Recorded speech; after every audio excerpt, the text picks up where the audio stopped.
Hello students, we will be continuing electrochemistry with the topic electrolyte and electrolysis.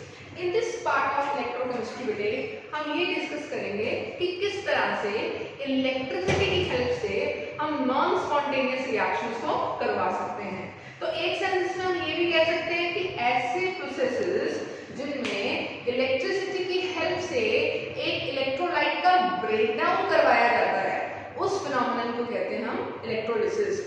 और breakdown करवा रहे हैं मतलब इलेक्ट्रिसिटी को केमिकल एनर्जी में स्टोर कर रहे हैं। तो basically the process of interconverting both the forms of energies like electrical and chemical energies is related under electrochemistry. In this part we will be dealing with the phenomena which are requiring electricity to carry on further. समझने से पहले हम सबसे पहले electrolyte के बारे में discuss करेंगे। What is electrolyte? Electrolyte is combination of cation and anion form, right? सबसे पहले बात करें तो इलेक्ट्रोलाइट क्या है? केटायन और एनायन का कॉम्बिनेशन है। The combination of cation and anion is called electrolyte. ठीक है। On dissolving the electrolyte in water, जब हम इलेक्ट्रोलाइट को बेटे वाटर में डिसॉल्व करते हैं, it furnishes ions.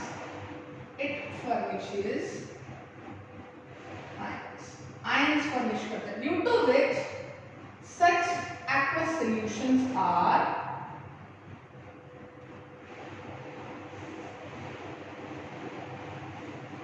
conducting in nature, right? तो इलेक्ट्रोलाइट क्या है? कॉम्बिनेशन है केटायन और एनायंस का, और जब हम इसको aqueous solution में डिसॉल्व करते हैं, it dissolves and forms ions in the solution, due to which the aqueous solution of electrolytes is conducting in nature. Furthermore, if I talk, so I will talk with the example of electrolytes. For example, NaCl, right? आप water में डालोगे तो क्या furnish होगा? Na plus aqueous plus Cl minus aqueous. तो NaCl को जब हम पानी में फर्निश करेंगे, it would be forming Na plus aqueous and Cl minus aqueous. तो इसकी aqueous solution इलेक्ट्रिसिटी को कंडक्ट भी करेगी। इसका मतलब NaCl क्या है बेटा? एक इलेक्ट्रोलाइट है। इस NaCl को बेटा 1:1 या बाइनरी इलेक्ट्रोलाइट भी कहते हैं। बाइनरी इलेक्ट्रोलाइट दो आयन से बना हुआ है। दूसरा 1:1 मतलब केटायन और एनायन का रेशियो क्या है? 1:1। अब इसमें अगर मैं बेटे बात करूं इसकी MgCl2 की, तो MgCl2 इज 1:2 इलेक्ट्रोलाइट। समझ में आया? 1:2 केटायन और एनायंस का रिस्पेक्टिव रेशियो क्या है? 1:2। ये भी जब बेटा वाटर में आप इसको डिसॉल्व करोगे, it will also furnish magnesium 2+ plus 2 Cl minus aqueous ions. So basically this is the definition of electrolyte. Now beta, what is electrolysis? Electrolysis term in itself is very clear. Electro means related to electricity, right? And lysis you all know is breakdown, right? So breakdown of electrolytes on passing electricity is termed electrolysis. Electrolysis में basically हम कह सकते हैं under electrolysis we convert electrical energy into chemical energy, right? Through electrolysis we convert electrical energy into chemical energy. तो basically the galvanic cells में क्या होता था? एक नॉन स्पॉन्टेनियस redox reactions करवा के उससे इलेक्ट्रॉन्स को मोशन में लाके इलेक्ट्रिसिटी प्रोड्यूस की जाती थी। लेकिन अगर मैं इलेक्ट्रोलिसिस की बात करूं तो इलेक्ट्रोलिसिस में इलेक्ट्रिकल एनर्जी देके किसी इलेक्ट्रोलाइट की डिकम्पोजिशन रिएक्शंस को फॉरवर्ड करवाया जाएगा। तो बेसिकली अगर मैं कहूं ऐसे डिवाइस which do so, जो ये above said इंटरकन्वर्जन कर पाते हैं, उन डिवाइसेस को बेटा क्या कहा जाता है? Electrolytic cells. ठीक है, वो डिवाइसेस क्या होते हैं? इलेक्ट्रोलिटिक सेल्स होते हैं। अब इलेक्ट्रोलिटिक सेल की बेटा अगर मैं कंस्ट्रक्शन की बात करूं, if we talk of construction of electrolytic cell, तो ध्यान से देखना बेटा कंस्ट्रक्शन में क्या है? अभी तक गैल्वेनिक सेल में 2 बीकर्स का कॉम्बिनेशन होता था, लेकिन यहाँ कंस्ट्रक्शन की बात करूं मैं तो बेटा यहाँ कंस्ट्रक्शन में एक ही सेल होता है। इसी सेल में 2 इलेक्ट्रोड्स डिप होती हैं, एक को आप बोलते हो एनोड और दूसरी इलेक्ट्रोड को आप बोलते हो कैथोड। और बेटा दोनों किसके कांटेक्ट में होती हैं? Both are in contact with the electrolyte जिसको आपने डिकम्पोज करना है, राइट। अब इसमें थोड़ा सा उल्टा होता है।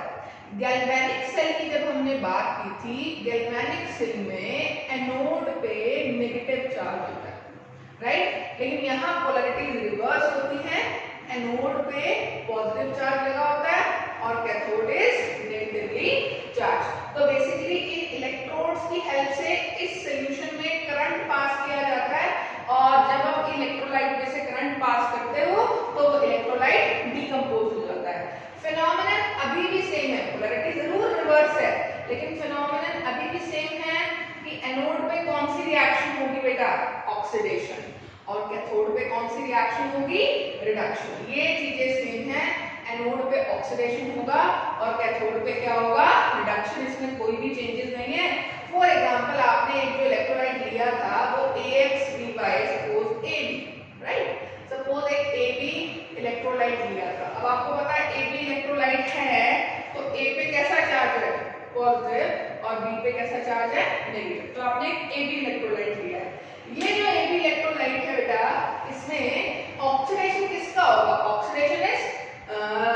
Oxidation is loss of electrons. तो ये जो B माइनस है इसका मतलब एनायन, तो मतलब इन electrolysis anions are discharged at anode, while at cathode cations are discharged।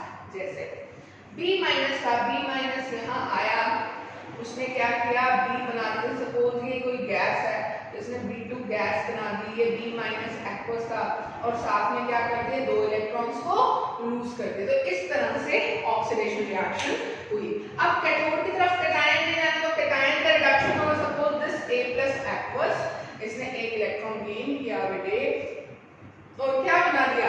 एक सॉलिड बना दिया। तो अगर मैं नेट सेल रिएक्शन देखूं यहाँ इलेक्ट्रोलाइटिक सेल में, तो नेट सेल रिएक्शन क्या होगी? AB की एक्वस सॉल्यूशन में से जब आपने इलेक्ट्रिसिटी पास की, तो इलेक्ट्रिसिटी पास करने से जो फिनोमेनन हुआ बच्चों, वो फिनोमेनन हुआ इलेक्ट्रोलिसिस का, और A+ रिड्यूस हो गया किसमें? A सॉलिड में, और B जो है वो ऑक्सीडाइज हो गई इनटू B2 गैस। तो इस तरह का अगर कोई काम हो तो हम इस फिनोमेनन को बच्चों क्या बोलेंगे?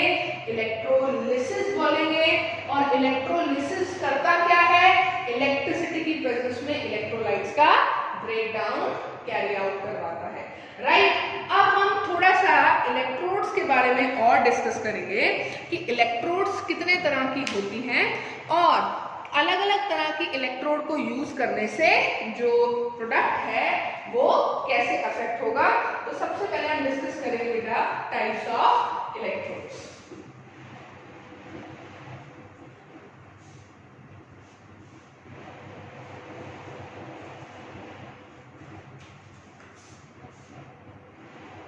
Types of electrodes.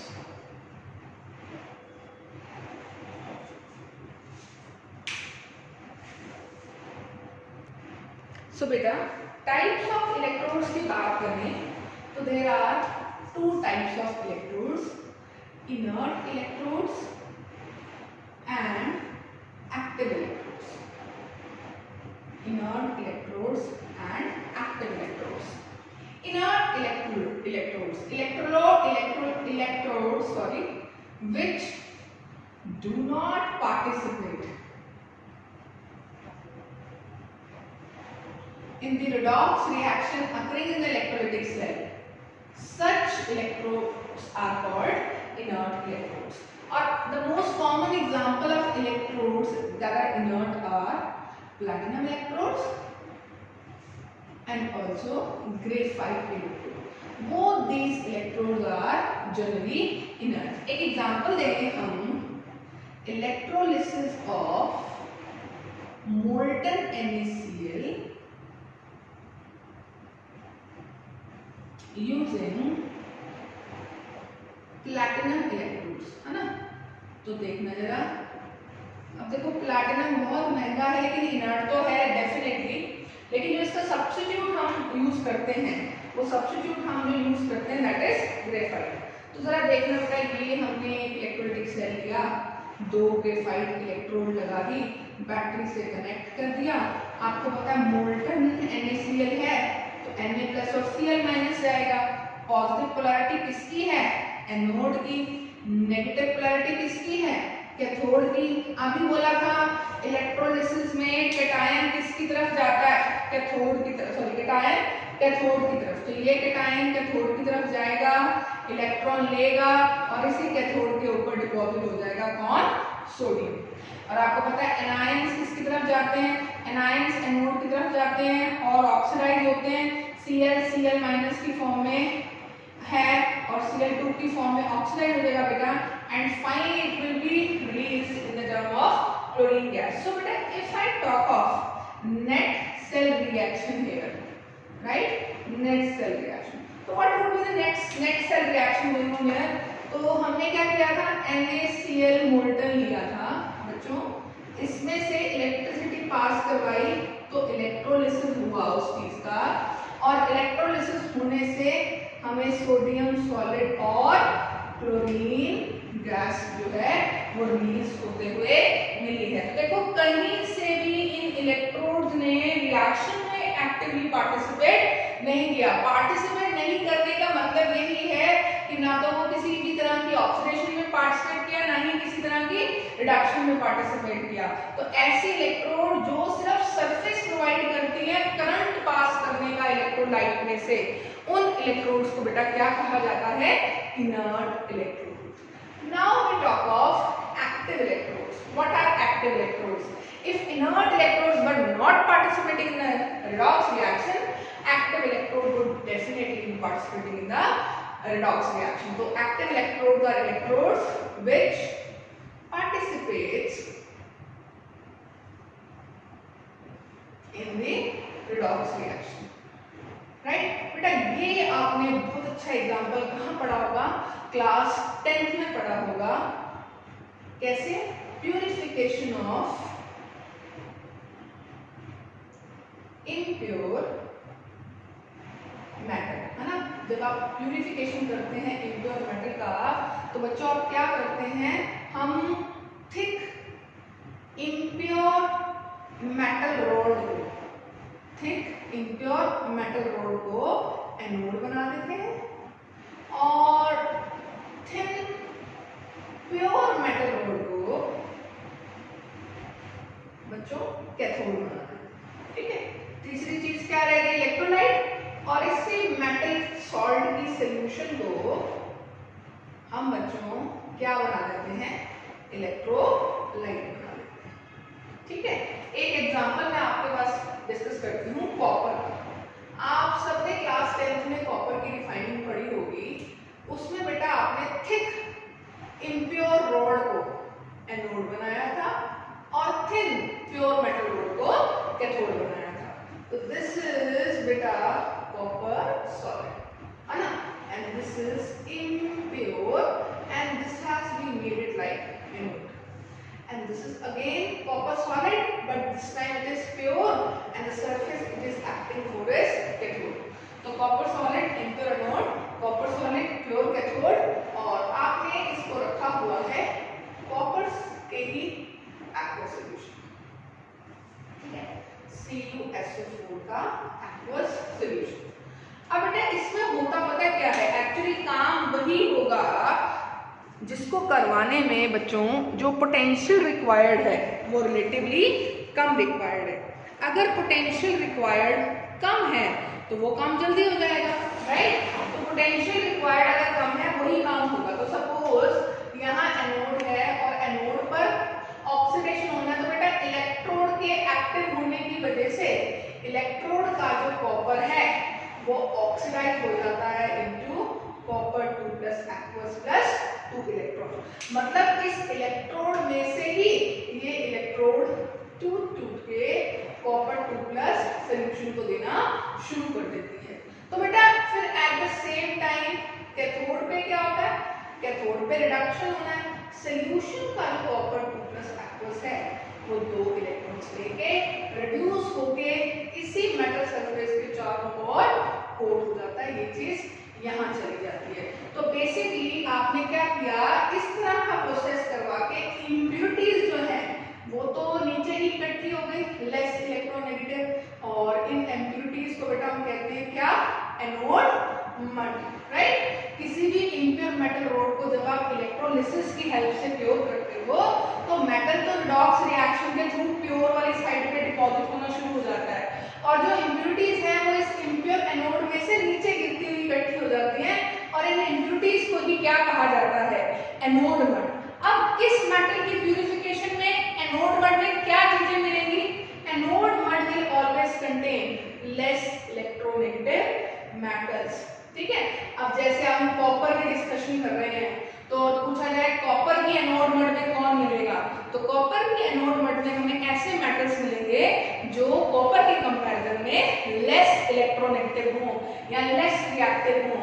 तो कॉपर की से लेस रिएक्टिव मेटल्स कौन से हैं बेटा, सिल्वर गोल्ड। तो इसका मतलब कॉपर के एनोड मड में हमें क्या मिल सकता है, सिल्वर और गोल्ड भी मिल सकता है। तो अगर हम अपनी डेफिनेशन में जाएं तो हमने कहा था बेटे एक्टिव इलेक्ट्रोड्स ऐसी इलेक्ट्रोड्स हैं जो क्या कर रही हैं, रिडॉक्स रिएक्शन में डायरेक्टली इनडायरेक्टली इन्वॉल्व हो रही हैं, अपनी इलेक्ट्रोड मटेरियल को ऑक्साइड कर रही हैं, रिड्यूस कर रही हैं, ऐसी इलेक्ट्रोड्स को क्या कहा जाता है, एक्टिव इलेक्ट्रोड्स। अब बेटा आपने इलेक्ट्रोड्स कैसी ली हैं, आपने इलेक्ट्रोलाइट कैसा लिया है, ये दोनों ही फैक्टर इस बात को अफेक्ट करेंगे कि हमारा जो प्रोडक्ट ऑफ इलेक्ट्रोलिसिस बनने वाला है वो प्रोडक्ट ऑफ इलेक्ट्रोलिसिस क्या बनने वाला है। तो let us discuss our another topic, product of electrolysis.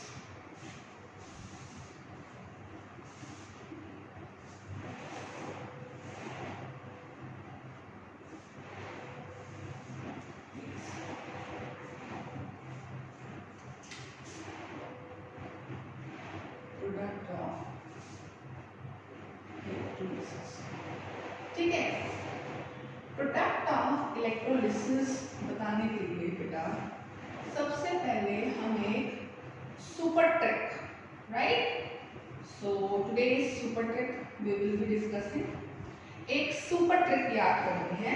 देखो बेटा अभी तक हमने जितने भी केसेस करे उसमें जो कंपटीशन हो रहा था इलेक्ट्रोलाइट में वो एक ही केटायन का था, मतलब सपोज एनोड पे हम कह रहे हैं एनायंस में जाके डिस्चार्ज होना है, and if in the solution there are more than one type of anions, तो पहले कौन सा डिस्चार्ज होगा, क्या प्रोडक्ट बनाएगा, ये सब बातें भी कॉम्पिटिशन्स में काउंट हो जाएंगी।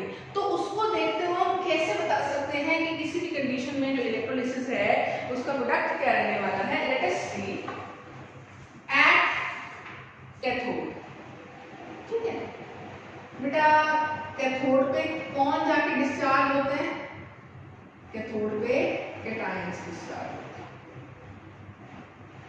Cations are discharge active. अब ध्यान से देखो, अगर कैथोड पे H+ आयंस का कंपटीशन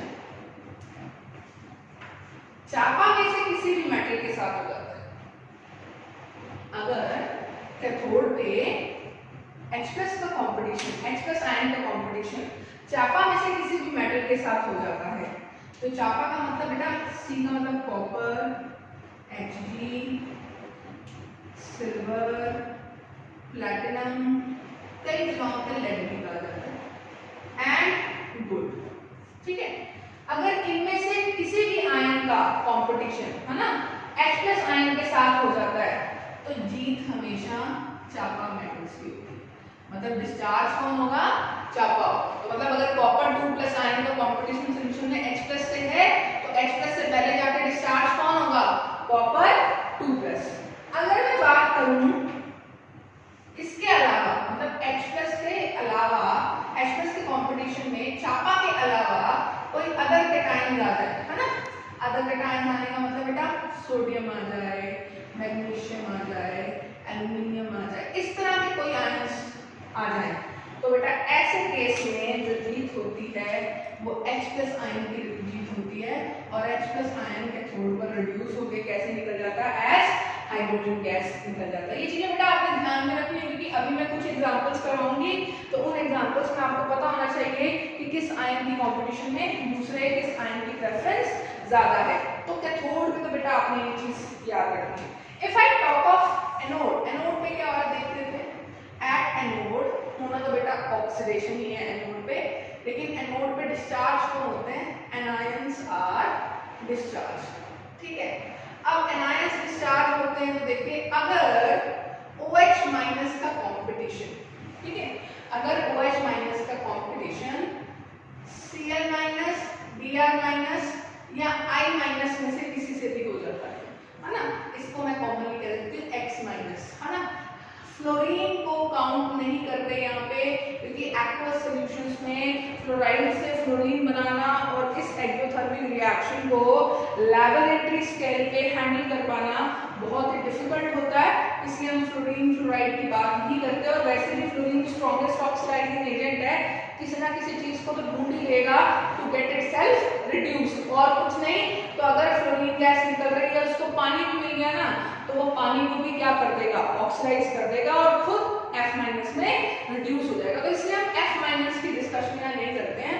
तो OH- का कंपटीशन अगर इनमें से किसी भी हैलाइड आयन से हो जाए तो जीत हैलोजन्स की होती है, हैलोजन रिलीज होता है। ठीक है, इसके अलावा बेटा OH- का किसी और आयन के साथ कंपटीशन हो जाए, जैसे सल्फेट हो जाए, नाइट्रेट हो जाए, है ना, और आप बात कर सकते हो फॉस्फेट हो जाए, ये इतने बल्कि हैं ये कभी भी डिस्चार्ज एक्वस सॉल्यूशन में नहीं होते गैसेस फॉर्म में, तो यहाँ से OH- डिस्चार्ज होगा और देखना किस फॉर्म में ऑक्सीडाइज होकर डिस्चार्ज होगा, O2 की फॉर्म में। देखो अगर H+ डिस्चार्ज हो गई तो हाइड्रोजन की फॉर्म में, OH- डिस्चार्ज होगा तो ऑक्सीजन की फॉर्म में। अब ये प्रेफरेंसेस कैसे डिसाइड की गई है, मैंने आपको पहले भी बोला था प्रेफरेंसेस सिर्फ इस बेसिस पे डिसाइड हुई है जो काम करने में एनर्जी कम लग रही है, पोटेंशियल कम लग रहा है, वो काम पहले हो जाएगा, बाकी काम जो है अगर करंट मिलता रहा और वो उनकी अमाउंट खत्म हो गई, जैसे सपोज आपके पास सॉल्यूशन में H+ और Na+ था, आप इलेक्ट्रिसिटी देते गए, अगर मान लो सॉल्यूशन का H+ खत्म ही हो गया है तब भी आप इलेक्ट्रिसिटी प्रोवाइड करते ही जा रहे हैं, तो फिर उसके बाद इसका जो एक्सपल्शन है वो शुरू हो जाएगा, Na+ आयंस का एक्सपल्शन जो है वो शुरू हो जाएगा। तो बेटा बेसिकली अगर हम बात करें तो एट कैथोड और एनोड जो प्रायोरिटी है वो ये है। ठीक है, अब हम एग्जांपल देखते हैं। सपोज एग्जांपल नंबर 1 मैंने बोला है NaCl एक्वस का हम इलेक्ट्रोलिसिस करवा रहे हैं यूजिंग इनर्ट इलेक्ट्रोड्स। ठीक है, इनर्ट इलेक्ट्रोड्स को यूज करते हुए हम क्या करवा रहे हैं, NaCl एक्वस का इलेक्ट्रोलिसिस। अब सबसे पहले बात देखो NaCl एक्वस, तो NaCl तो दो आयंस फर्निश करेगा Na+Cl-। एक्वस का मतलब सॉल्यूशन में वाटर भी है जो फर्निश करेंगे क्या, H+ एंड OH-। ठीक है, तो ये आयंस जो है बेटा वो हमारे पास सॉल्यूशन में प्रेजेंट है। तो आपको दिख रहा है कि हमारे पास कैटायंस बच्चों कितने हैं, दो कैटायंस हैं।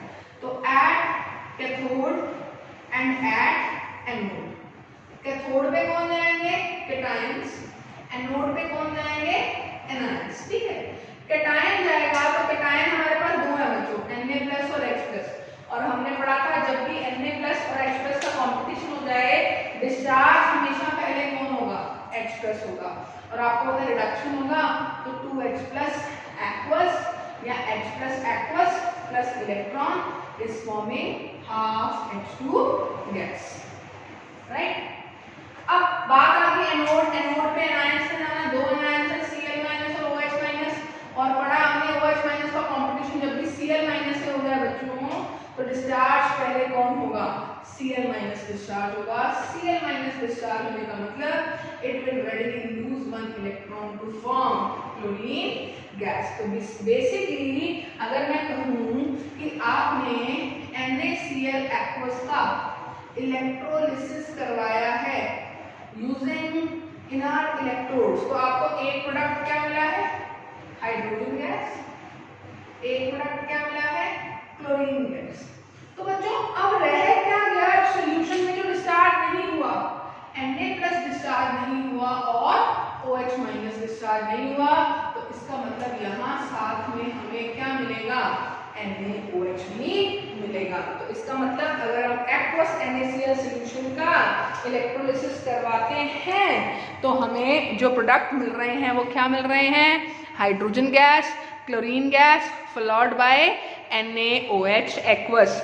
तो कई जगह क्वेश्चन ऐसे आ जाता है कि what will be the effect on pH if you electrolysed an aqueous solution of NaCl, कि अगर आप NaCl की एक्वस सोल्यूशन का इलेक्ट्रोलिसिस करवाते हैं बच्चों तो उसका pH पे क्या इफेक्ट पड़ेगा। आपको पता चल रहा है कि जैसे जैसे हम ये इलेक्ट्रोलिसिस करवाएंगे हमें प्रोडक्ट में क्या मिलता जाएगा, NaOH, है ना, बेस बढ़ता जाएगा। बेस बढ़ने का मतलब क्या है, pH इंक्रीज होता जाएगा। तो due to the electrolysis of NaCl aqueous the pH of electrolytic solution will increase. एक और एग्जांपल हम देखते हैं, जैसे इलेक्ट्रोलिसिस का ही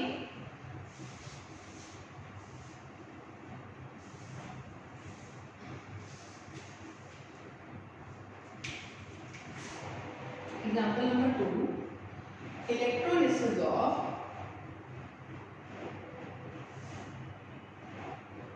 CuSO4 aqueous using copper electrodes, right? Electrolysis of CuSO4 aqueous using copper electrodes. Copper electrodes को use करते हुए अगर हम इलेक्ट्रोलिसिस करवाने CuSO4 aqueous का, अब देखो बिल्कुल ध्यान से सीन देखना कि आपने इधर भी कॉपर ले रखा, ये इलेक्ट्रोड भी कॉपर की ले रखी है, बैटरी से कनेक्ट कर रखा है। ये जो सोल्यूशन है, इस सोल्यूशन में क्या क्या है, कॉपर 2+ है, SO4 2- है। एक्वस सोल्यूशन है बच्चों, तो H+ भी है और OH भी है।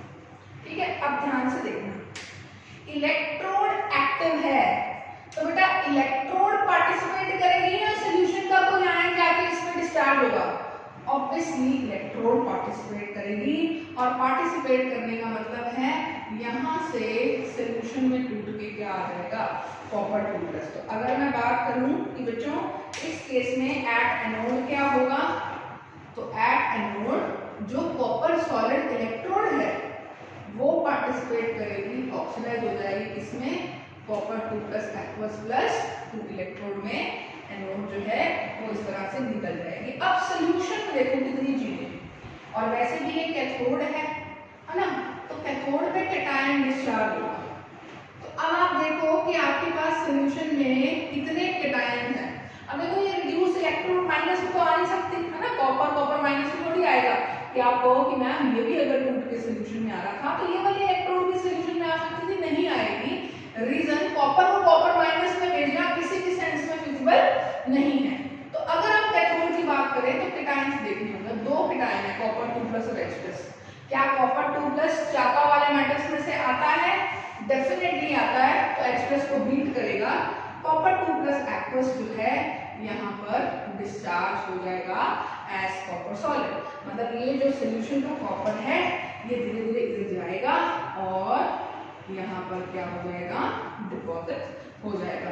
जरा प्रोडक्ट देखना, अगर मैं नेट रिएक्शन बनाऊं, अगर मैंने CuSO4 एक्वस का इलेक्ट्रोलिसिस करवाया है using copper electrodes, using copper electrodes, तो बच्चों प्रोडक्ट बोलो फटाफट से, एक तो कॉपर सॉलिड बन रहा है, ठीक है, बाकी सोल्यूशन में रह रहा है, H+ SO4 माइनस बन रहा है, तो प्लस H2SO4, है ना।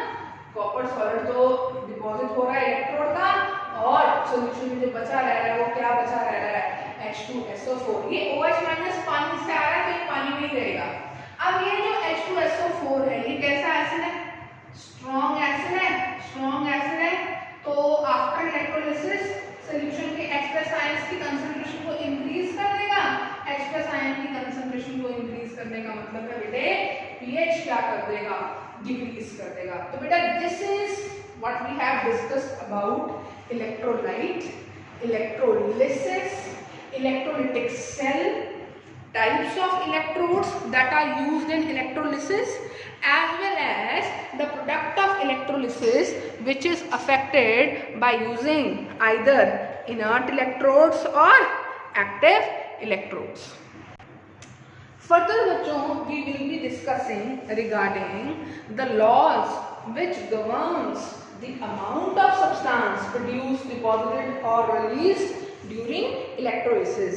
इलेक्ट्रोलिसिस के दौरान जैसे यहाँ पर कॉपर बन रहा है, तो कितने समय तक कितना करंट पास करने से कितना कॉपर बनेगा, कितनी हाइड्रोजन गैस बनेगी, या क्लोरीन गैस अगर इतनी बन रही है तो बताओ हाइड्रोजन गैस कितनी बनेगी।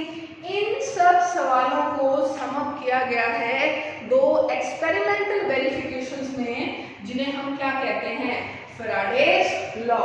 तो नेक्स्ट बेटा जो हम डिस्कस कर रहे हैं that is laws of electrolysis or Faraday's law.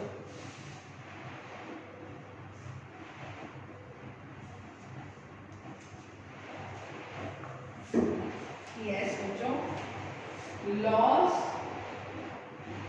of electrolysis या हम इसे Faraday's लॉ भी कहते हैं। ठीक है, दो लॉज हैं बेटा फैराडेज के जो इलेक्ट्रोलिसिस के बारे में amount of substances and electricity pass में रिलेशन देते हैं, वो हम डिस्कस करेंगे। सबसे पहले बेटा we will be discussing law, right, या फर्स्ट लॉ ऑफ फैराडे। और सबसे पहले बच्चों इस फर्स्ट लॉ ऑफ फैराडे की हम स्टेटमेंट डिस्कस करेंगे। What is the statement for this first law of electrolysis? It says the mass of substance produced, released, है ना, और discharged और deposited, कुछ भी मतलब जो भी होता है etc. during electrolysis is directly proportional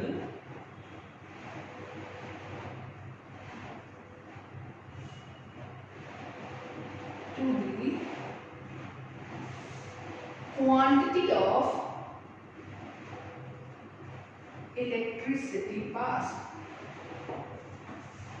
to the quantity of electricity passed। भी किसी भी इलेक्ट्रोड पर कितना सब्सटेंस या कितना मास डिपॉजिट होगा, रिलीज होगा या डिस्चार्ज होगा ना, कुछ भी हो सकता है। अगर कोई चीज टूट रही है ना, इलेक्ट्रोड डिकम्पोज हो रही है, तो वो कितनी डिकम्पोज होगी, है ना। कोई गैस किसी इलेक्ट्रोड में रिलीज होगी तो वो कितनी रिलीज होगी, है ना। कोई मेटल आके एक इलेक्ट्रोड में डिपॉजिट हो रहा है तो वो कितना डिपॉजिट होगा। मतलब कुछ भी जो इलेक्ट्रोलाइटिक फिनोमेनन हो रहा है वहां, वो उसमें जो मास इन्वॉल्व होगा सब्सटेंस का, वो डायरेक्टली प्रोपोर्शनल होगा कि आपने उसमें से कितनी इलेक्ट्रिसिटी पास की है।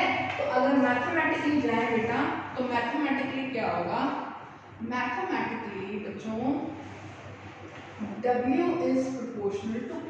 Q is charge and you all know Q is equal to I into T.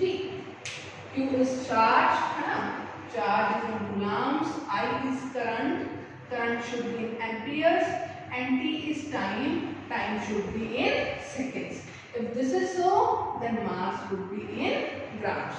So mass in grams deposited of any substance is directly proportional to Q, है ना। जितना ज्यादा पास करोगे सब्सटेंस का मास भी उतना ज्यादा डिपॉजिट होगा। अगर इसको फर्दर लेके चलें, साइन ऑफ प्रोपोर्शनलिटी को हटाएं, तो ये बन गया W is equal to ZIT. Here Z is called electrochemical equivalent. Z is called electrochemical equivalent. Z क्या है, electrochemical equivalent है, और W किसके बराबर है, ZIT के बराबर है, through Faraday's first law. I ampere है, टी टाइम है, टाइम सेकंड्स में होगा। अब हम डेफिनेशन कैसे दें z की, है ना, बिल्कुल वैसे जैसे हम किसी भी कांस्टेंट की डेफिनेशन देते हैं। अगर मैं कहूँ इफ I into t, है ना, और q is 1, है ना, जब I into t या q 1 है then w is z, है ना। तो डेफिनेशन क्या होगी z की? z is the mass of substance in grams deposited, the mass of substance in grams deposited when 1 coulomb charge is passed through an electrolytic cell। तो जब हम एक इलेक्ट्रोलाइटिक सेल से 1 कूलम्ब चार्ज पास करते हैं तब जितना सब्सटेंस जो है, जितना मास जो है वो डिपॉजिट होता है उसे ही हम क्या कहते हैं? Electrochemical equivalent. बेटा फर्दर मैं थोड़ा सा आपको कुछ और बताना चाहूंगी, उससे पहले मुझे एक स्टेटमेंट डिस्कस करनी पड़ेगी रिगार्डिंग इक्विवेलेंट मास, है ना। हमने कंसंट्रेशन टर्म्स जब की थी तब भी डिस्कस किया था इक्विवेलेंट मास क्या होता है। इक्विवेलेंट मास वो मास ऑफ सब्सटेंस होता है, मास of substance that interacts with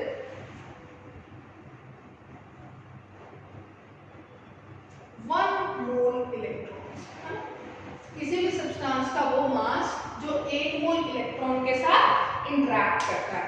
1 mole electrons के साथ बच्चों इंटरैक्ट करने का मतलब क्या है? आइदर 1 मोल इलेक्ट्रॉन लूज करता है, गेन करता है या शेयर करता है।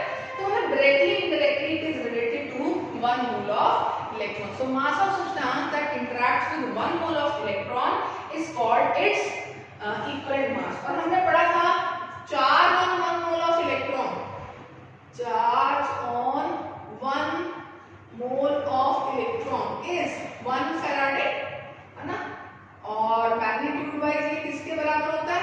96500 कूलम्ब। इसको भी हम डिस्कस कर चुके थे। तो बेसिकली इलेक्ट्रोकेमिस्ट्री में इतने कूलम्ब चार्ज के साथ किसी कंपाउंड की या किसी भी एलिमेंट की, एटम की, आयन की जो amount of mass in grams interact करती है उसे हम उस सब्सटेंस का इक्विवेलेंट मास कहते हैं। इस चीज को ध्यान में रखे थोड़ा सा फॉरवर्ड चलते हैं और हम कहते हैं कि इफ बाय 9650 कूलम्ब, है ना, मास deposited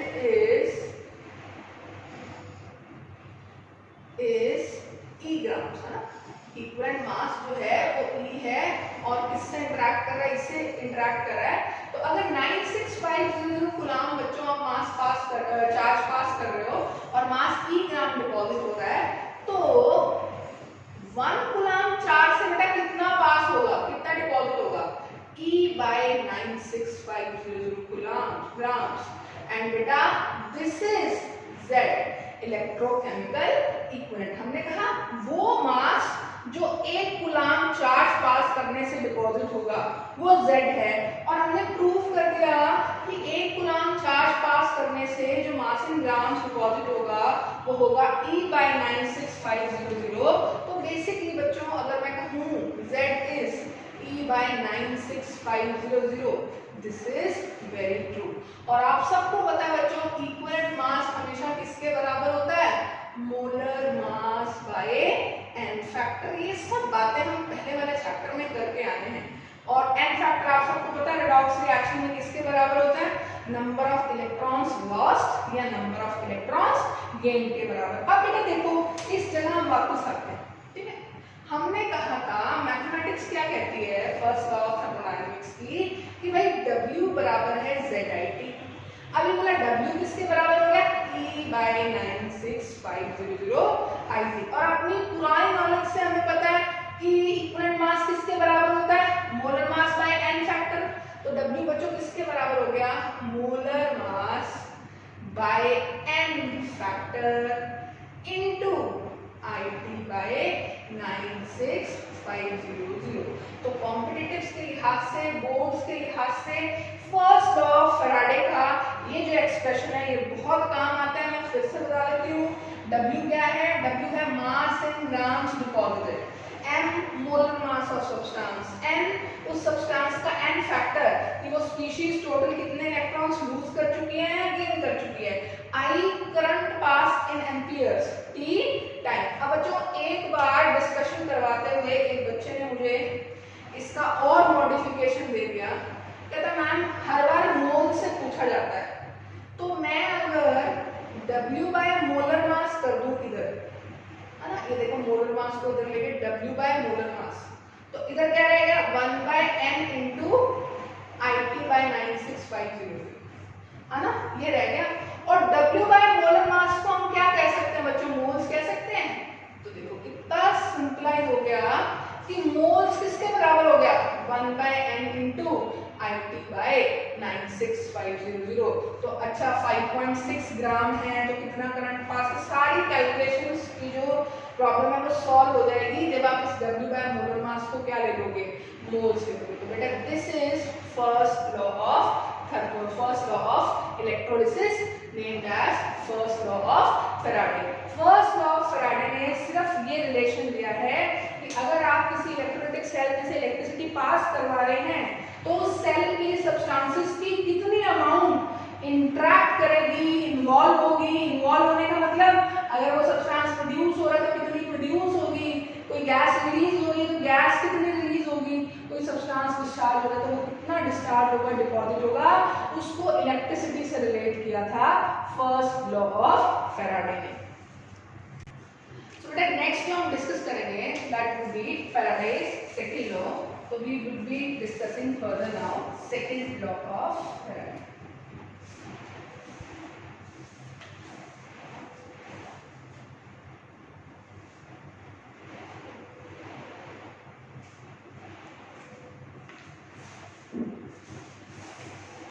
Second law of Faraday. What is this statement? This statement says if two or more electrolytic cells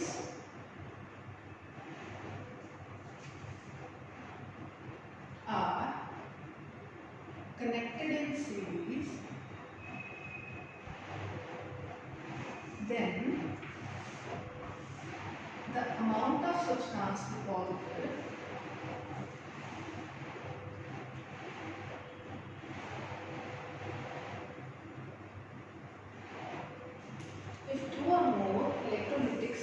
are connected in series, then the amount of substance deposited is directly proportional to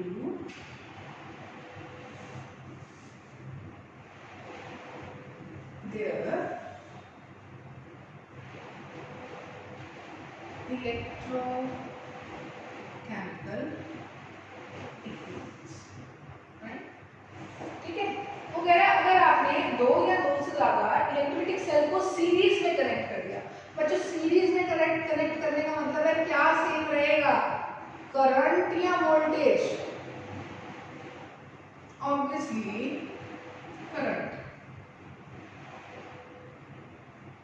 right. तो जब आपने दो या दो से ज्यादा electrolytic sales को series में कनेक्ट कर दिया तो आई क्या रहने वाला है? सेम।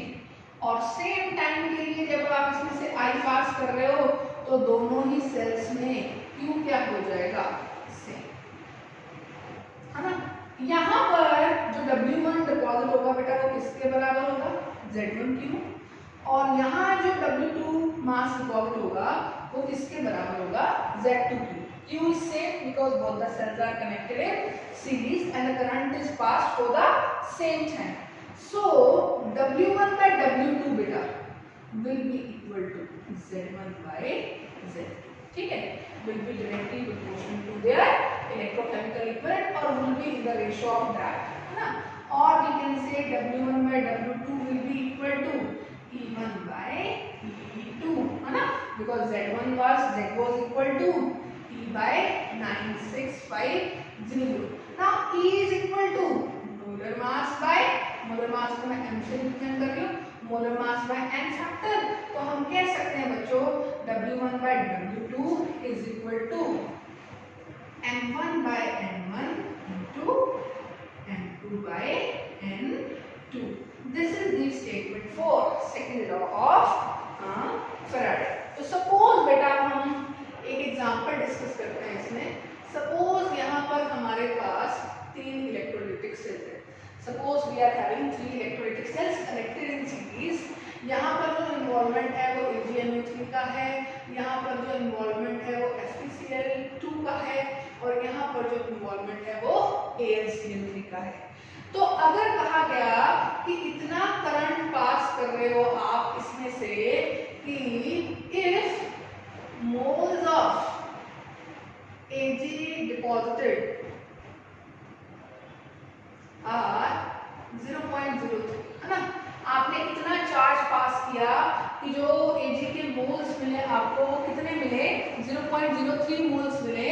तो बताओ Fe के कितने मोल्स मिलेंगे यहाँ पे आपको, और Al के कितने मोल्स मिलेंगे यहाँ आपको। तो ध्यान दें, अगर आपको Ag को डिपॉजिट करवाना है तो Ag आपकी किस फॉर्म में है, Ag plus electron forming Ag। तो अगर आपको 1 मोल Ag डिपॉजिट करवानी है तो आपको करंट कितना देना पड़ेगा, चार्ज कितना देना पड़ेगा, 1 फैराडे। और आपको डिपॉजिट कितनी हो रही है, 0.03 मोल। तो इसका मतलब आपने कहीं ना कहीं जो चार्ज पास किया है वो कितना पास किया है, 0.03 फैराडे। तो इसको भी कितना मिलेगा, 0.03 फैराडे, है ना। आपको पता है कि अगर सिल्वर के 0.03 मोल्स प्रोड्यूस हो रहे हैं तो आयरन यहाँ किसमें प्रेजेंट है, आयरन 2+ में प्रेजेंट, ठीक है। आयरन 2+ में प्रेजेंट है, +2 इलेक्ट्रॉन फॉर्मिंग आयरन। तो आयरन का 1 मोल बनाने के लिए बच्चे आपको फैराडेस कितने चाहिए, आपको चाहिए 2 फैराडे। लेकिन आप 2 फैराडे से 1 मोल बना रहे हो, तो 1 फैराडे से कितने बनाओगे, 1/2 मोल। और आपको फैराडे पास कितने हो रहे हैं, 0.03 मोल्स। तो यहाँ बेटा जो मोल्स ऑफ आयरन प्रोड्यूस होंगे वो कितने होंगे, हाफ इंटू 0.03। सिमिलरली यहाँ क्या होगा, 1/3 इंटू 0.03। Is it clear. तो अगर 0.03 मोल्स ऑफ सिल्वर डिपॉजिट हो रहा है तो उतने ही फैराडे से आयरन कितना डिपॉजिट होगा, एल्यूमिनियम कितना डिपॉजिट होगा। ये हम इनकी रिलेटिव रेशियोज को देख के बहुत अच्छे से डिस्कस कर सकते हैं। तो दिस इज ऑल अबाउट बेटा Faraday's laws of electrolysis. Further हमें कुछ इलेक्ट्रोलाइटिक सेल्स की प्रॉपर्टीज के बारे में डिस्कस करना है, like resistance of electrolytic cell, conductance of electrolysis cell, that we will be continuing in our next